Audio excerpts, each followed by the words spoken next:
ഒക്കെ വെച്ചിട്ടാണ് വന്നിരിക്കണത്. എന്ത് ചെയ്യും പെട്ടെന്ന് ഈ മാസ്ക് ഊരി പോകാൻ വരാം അങ്ങനത്തെ വട്ടമുള്ള മാസ്കാണ് ഞാൻ ഇന്ന് വെച്ചിരിക്കുന്നത്. കുറച്ച് ചെവിയുണ്ട്, ഒരു മുടിയുണ്ട്, എല്ലാം ഉണ്ട്. ഞാൻ ക്യൂട്ടായിട്ടാണ് വന്നിരിക്കണം. പക്ഷേ എല്ലാം ഒന്ന് മേക്കപ്പ് ഒന്നും ഇട്ടിട്ടില്ല. നല്ല ക്യൂട്ടായിട്ടുണ്ട്. എൻ്റെ മാസ്ക് സ്റ്റിക്കർ എല്ലാം ഞാൻ ഗ്ലിറ്ററി ആയിട്ടാണ് വന്നിരിക്കുന്നത്. ഈ ഫോട്ടോ ഫുൾ ഗ്ലിറ്ററാണ്, എൻ്റെ മാസ്ക് ഫുൾ ഗ്ലിറ്ററാണ്, എൻ്റെ മുഖ് ഫുൾ ഗ്ലിറ്ററാണ്, എല്ലാം ഗ്ലിറ്ററാണ്. എനിക്ക് നല്ല സ്പീഡിൽ പറയാമെന്നുണ്ട്. ആരൊക്കെ ഒന്നും മനസ്സിലാവാതിരിക്കുന്നതാണ് ഞാൻ പറയണതെന്ന് നിങ്ങൾ വിചാരിക്കല്ലേ. ഞാനെങ്കിൽ ഇനി പറയണതിൻ്റെ കാര്യം എന്താണെന്ന് വെച്ചാൽ ഒരു ട്യൂണ് പോലെയല്ലേ ഇരിക്കണത്. അതുകൊണ്ട് നിങ്ങൾ ഇന്ന് ഇവിടെ ചിക്കനാണ്. ഇന്ന് സൺഡേയാണ് ഇവിടെ. അതുകൊണ്ട് എനിക്ക് കുറേ വയറൊക്കെ ഞാൻ ഇന്ന് വർക്ക് ചെയ്ത് ജിമ്മിൽ പോയി ഡയറ്റാണ്. എല്ലാ സമയം ഞാൻ ഡയറ്റായി എനിക്ക് ഒരു തടിയില്ല, നല്ല മസിൽ മാത്രമാണ്. എല്ലാം ഉണ്ട്.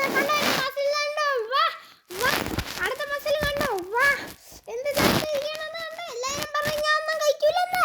എന്തൊരു കഷ്ടമാണ്. ഞാൻ ഇന്നലെ എൻ്റെ അമ്മയുടെ വീട് പോയി. അവർ ഒരാൾ ഓണം ഇജു കളിച്ച് ഞാൻ ഒന്നും കഴിക്കാൻ വരിക. എല്ലാവരും ഇങ്ങനെ പറയത്തില്ലേ, എല്ലാവരും ഇങ്ങനെ പറയാം. ആരും എന്നെ കണ്ടിട്ടില്ല, അതുകൊണ്ടാണ് ഞാൻ എന്നാലും മസിലുള്ള ആളാണെന്ന് ആരൊക്കെ ഞാൻ കാണിച്ചു കൊടുക്കുന്നത്. അപ്പം എനിക്ക് സത്യമുണ്ട്. അതുകൊണ്ട് ഞാൻ ഇടിച്ച് ശരിയാക്കാം അങ്ങനെ പറയാം. അതുകൊണ്ടാണ് ഞാൻ കാണിക്കുന്നത്. എനിക്ക് കൂടുതൽ ഷോ ഒന്നുമില്ല, അതുകൊണ്ട് ഞാൻ ആരെയും ഒന്നും കാണിച്ചില്ല.